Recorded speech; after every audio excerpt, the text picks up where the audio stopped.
Welcome to the deep dive.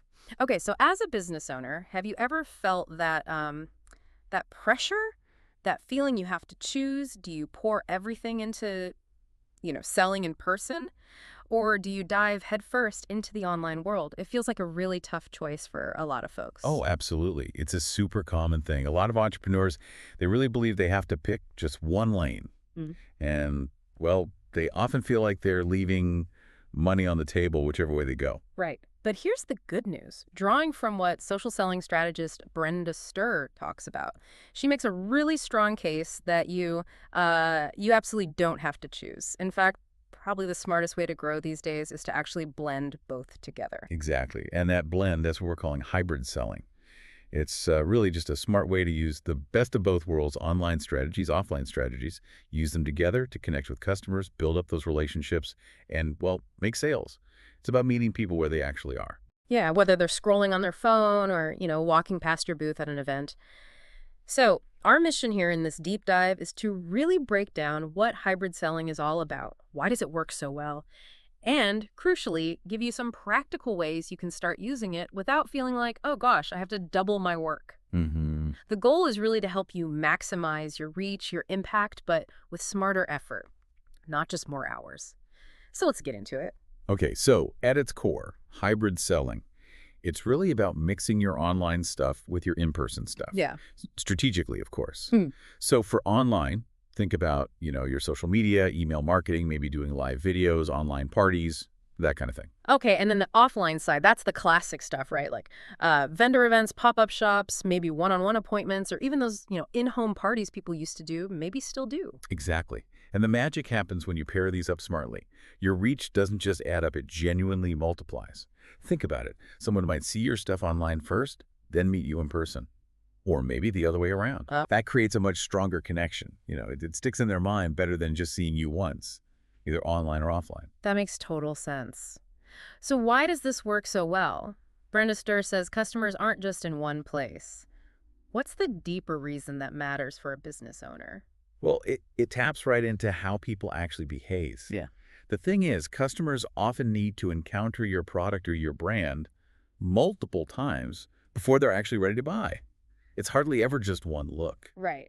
So hybrid selling naturally creates more of those touch points, more opportunities to see you, interact with you. Yeah. It nudges them along the path to making a purchase, builds trust too. And that highlights that balance, doesn't it? Like face-to-face, in-person stuff is amazing for building that deep trust really quickly. But online gives you that scale. You can reach way more people way faster. It's combining depth and breadth. Precisely. And it gives you a lot more flexibility in how you run things. Yeah. You can shift your focus. Maybe one month you go hard on a big vendor event. The next month, maybe you focus more energy on some online parties or promotions. Keeps things interesting, I guess. Less burnout. Yeah, exactly. It keeps things fresh for you and your audience. Yeah. And helps you avoid that feeling of just constantly being on the hamster wheel. It's about being effective, not just busy. Okay, so if we're blending these, is there a way to make our content do double duty? Brenda Sturr mentioned something about content repurposing. How does that fit in? Oh, yeah, this is where it gets really efficient. It's about making one piece of effort count multiple times. So, for example, you could take like a short clip from a Facebook Live you did Okay. and use that clip in a social post to promote your next pop-up shop. Or say you have a really nice display at your booth. Put a QR code right on it. Maybe it links to your email list sign up or a special online-only deal for event attendees. You create something once, use it everywhere. That's smart, making every piece of content work harder. Okay, so that efficiency is key. Let's get practical. How do we actually start mixing these online and offline worlds together? What's a good first step? A really good, often simple starting point is just making sure you actively promote your in-person events online. Yeah. Don't just assume your online followers know you do offline stuff. Right, okay, so before a vendor show or maybe an open house, use your social media. Post some behind-the-scenes photos of you setting up. That builds buzz.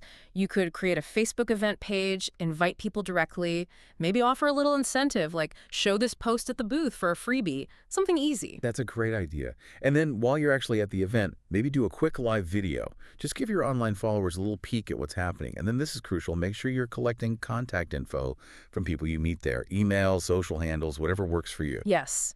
Don't let that in-person connection just disappear. Have a clipboard, maybe an iPad, or just a simple QR code on your table. Keep the message simple. Want VIP deals? Join my list.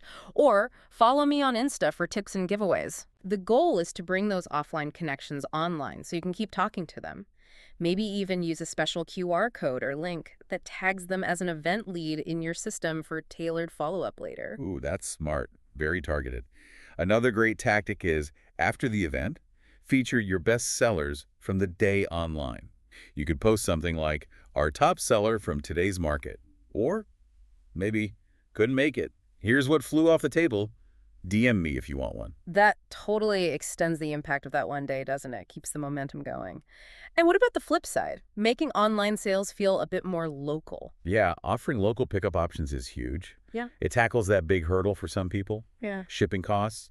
If you can offer porch pickup or maybe even local delivery if they're nearby, it just makes it easier for local online shoppers to say yes. Bridges that online-offline gap. Okay, and I know Brenda Stur mentioned getting creative with hybrid parties. What does that look like? Right. This isn't just one thing. It could be, say, you do a live video demo from your friend's house. She has her friends there in person. But you're presenting virtually to them and also broadcasting to your wider online audience at the same time. Oh, interesting. Or maybe you host an actual in-person get-together, like a wine night or something, but you manage the invites and maybe do some pre-party buzz in a dedicated Facebook group, so it's got both elements. Or even simpler, the hostess invites her friends over, but you run the actual party part online virtually. Wow, okay. So lots of ways to layer them. Your reach, your energy, it just goes further. Now, thinking specifically about folks in direct sales or social selling, any particular tips for them with this hybrid approach? Definitely. QR codes are your best friend here. Don't just link to your homepage. Link directly to, say, your link tree or this specific Facebook group for a party, or even straight to an order form. And then put that QR code everywhere. Business cards, booth signs, little flyers you stick in packages. Make it easy for people to connect online after seeing you offline. And treat those vendor events like content gold mines. Right. Absolutely. Yeah. Snap photos all day, record little video clips, maybe even a time lapse of your booth setup. You can post some live during the event. To draw people in. Exactly. And save the rest to use for marketing content later. It's efficient. You're already there doing the work. Okay. And consistency in branding, how important is that? Super important. If someone grabs your business card at an event, then finds you on Instagram, it needs to feel like the same business, same look, same vibe. That builds trust and recognition immediately. Makes sense. And follow-up. We mentioned it, but it's worth repeating. Yes.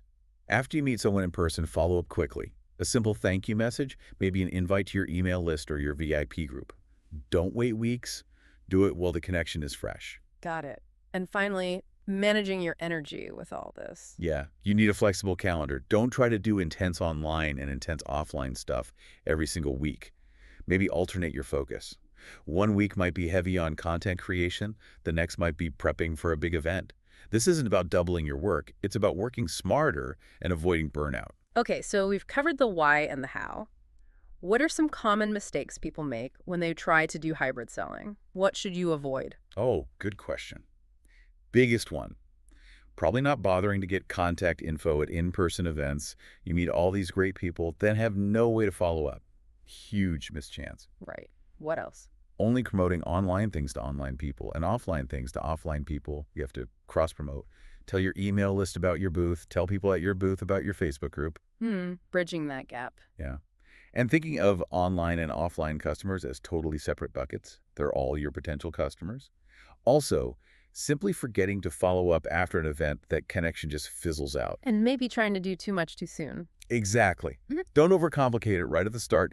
Pick one or two simple things, get comfortable, then add more. Start simple. Okay, so if someone's listening and feeling a bit like, whoa, that's a lot. Yeah. What's one really simple strategy to just get started?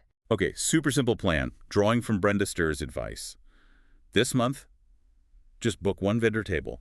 Or plan one open house at your home or studio. Just one. One thing. Got it. Yeah. Then make 3 basic social media posts about it. One before, hey, I'll be here. One during, maybe a photo from the event.